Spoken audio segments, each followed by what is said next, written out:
Welcome, friends and family of Harold Smith, or Harry, as he was more commonly known.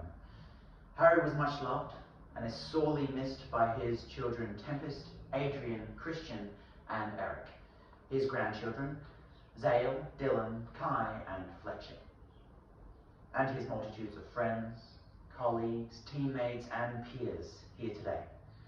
We've come here to this beautiful place both to remember him and to celebrate his life. My name is Stanley Browning. I'm a civil celebrant and I'm here to guide you through this ceremony. Death is simply a part of nature and as natural as life itself. And all life has its beginning, its middle, and its end.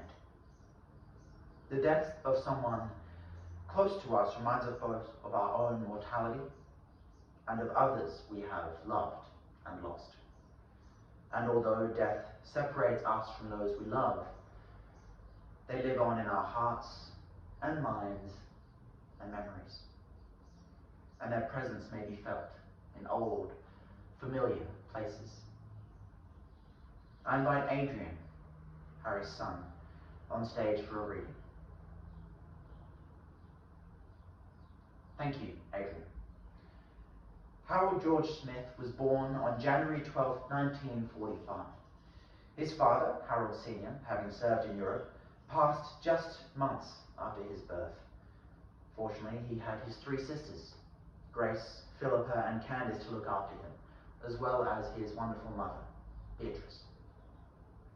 A bright and energetic young boy, Harry excelled at school, but was better known for his flirting and sporting prowess than that of his academics.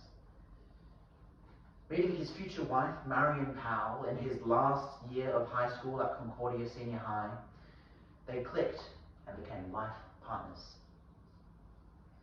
Being over 6 feet tall and with a size 12 shoe certainly made him the ideal full forward for the Box Hill Hawks, who snapped him up straight out of high school.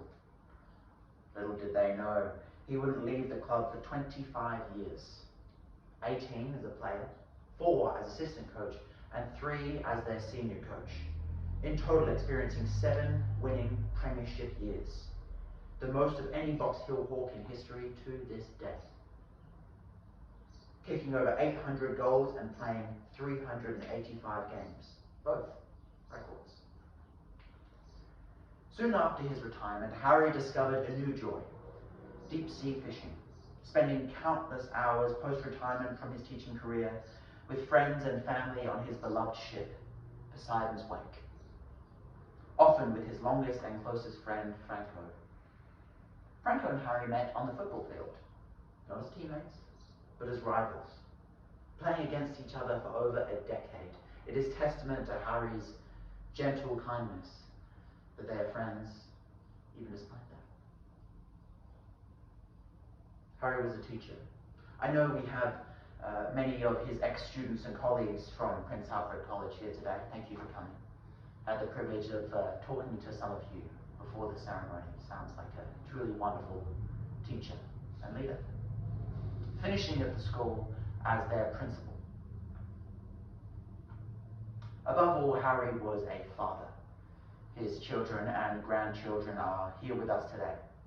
Christian, his second son, told me a story about a time when he was teaching him to ride a bike as a youngster. The endless patience, the gentle hand on his back as he was learning his balance, and then the joy when he'd mastered it. Truly beautiful. Thank you for sharing that, Christian. I invite Tempest, his eldest daughter, on stage to say a few words. Thank you, Tempest. That was beautiful. I now invite us all to have a short period of quiet reflection. Listen to the sounds around you, taste the air and smell the room in which we sit, and think about the times you spent with Harry.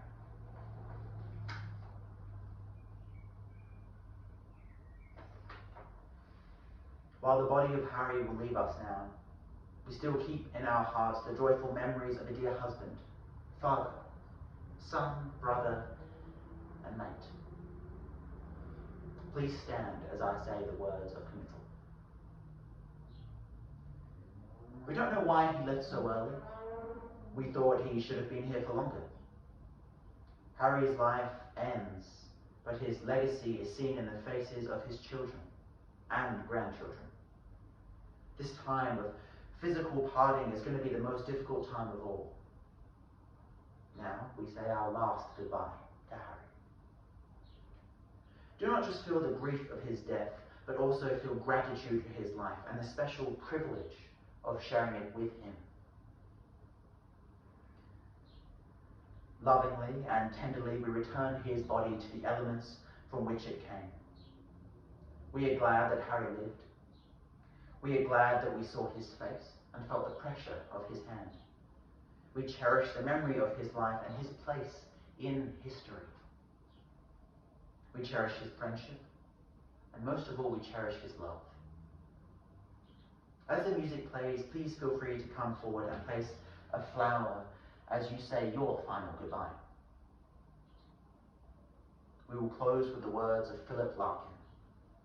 What will survive of us is love.